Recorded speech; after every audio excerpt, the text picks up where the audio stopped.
Yes, magandang gabi mga minamahal kong mga taga-subaybay.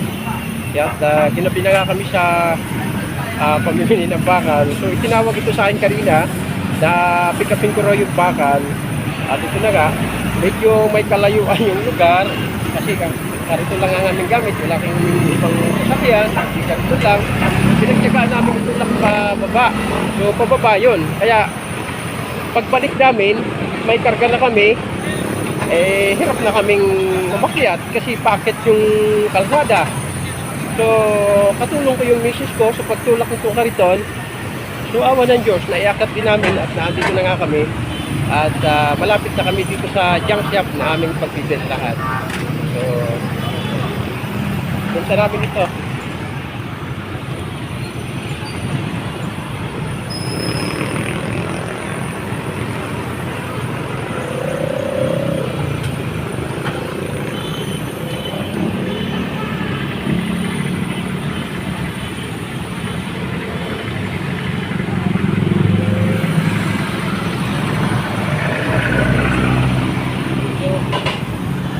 Hindi namin ito makargahan ng sobrang dami kasi mahihirapan kami magtulak nito dahil paakit yung lupa, paakit yung kalsada eh.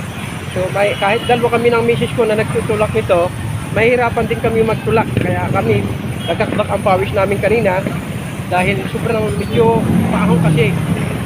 Nung papunta kami doon sa site, medyo maalaman, walang laman yung kariton. Kaya nung paakit na kami, dahil may karga, ito, sa awan ng Diyos na iakit din namin.